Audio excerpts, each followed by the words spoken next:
రోజు ఆదోనిలో MSME park అంటాం.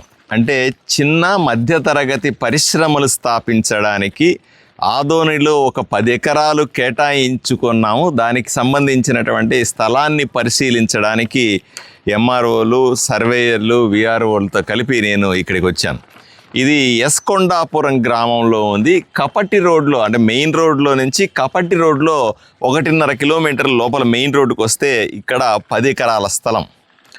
దీన్ని చాలా స్పష్టంగా చెప్తా.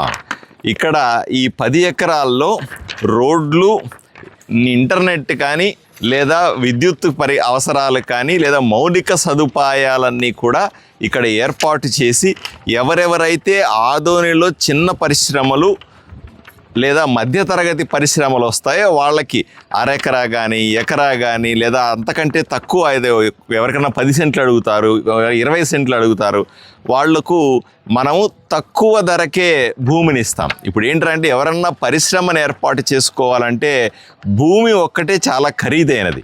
అందువల్లే 10 ఎకరాల ప్రభుత్వ భూమిని తీసుకొని భూమికి ఎటువంటి మనము డబ్బులు తీసుకోవట్లేదు. ఇక్కడ వేసే రోడ్లకు కానీ, డ్రైనేజీకి కానీ, కరెంటుకి కానీ, ఇంటర్నెట్కి కానీ వాటికన్నిటికీ కూడా ఏర్పాట్లు చేసి దానికయ్యే ఖర్చు మాత్రమే కొద్దిగా వాళ్ళ దగ్గర నుంచి కలెక్ట్ చేసుకొని వాళ్ళు పరిశ్రమలు పెట్టడానికి అవకాశం ఇస్తాం.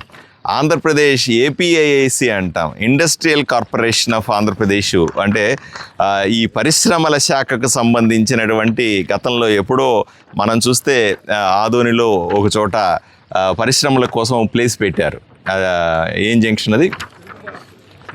సిరుగుప్ప జంక్షన్ దాటిన తర్వాత ఎడమ వైపున వస్తుంది కొద్దిగా. అప్పుడు ఎప్పుడో 70ల్లో 80ల్లో చేశారు. తర్వాత ఎవరూ చేయలేదని మళ్ళీ ఇప్పుడు మనము ఈ 10 ఎకరాల స్థలంలో పరిశ్రమలు ఏర్పాటు చేసుకోవడానికి ఈ ఏర్పాట్లు చేస్తా ఉన్నాను.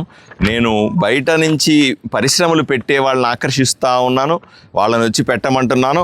ఆదోనిలోనే చిన్న చిన్న పరిశ్రమలు ఎవరైతే నడుపుతూ ఉన్నారో వాళ్ళందరికీ కూడా అడిగితే ఇక్కడ నేను స్థలాన్ని కేటాయించి వాళ్ళు పెద్దగా దీన్ని డెవలప్ చేసుకోవడానికి అవకాశాన్ని కూడా కలిగిస్తాను. అందువల్ల ఆదోనిలో ఇప్పటికే పరిశ్రమలు నడుపుతున్న వాళ్ళు లేదా కొత్తగా పరిశ్రమలు పెట్టాలనుకున్నటువంటి యువకులు ఎవరైనా సరే ముందుకొచ్చి మేము పలానా ఐడియాతో వస్తామంటే వాళ్లకు స్థలాన్ని ఇస్తాం, బ్యాంకులతో టైఅప్ చేసి వాళ్లకు లోన్ సదుపాయాన్ని కూడా కల్పిస్తాం.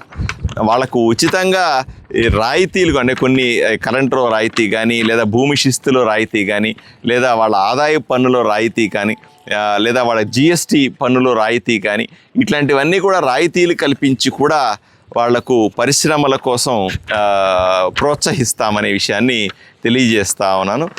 రాబోయే రోజుల్లో ఆదోనిని పారిశ్రామిక వాడగా, లేదా ఇంతకుముందు మనం చెప్పేవాళ్ళు సెకండ్ బొంబాయి అనేవాళ్ళు.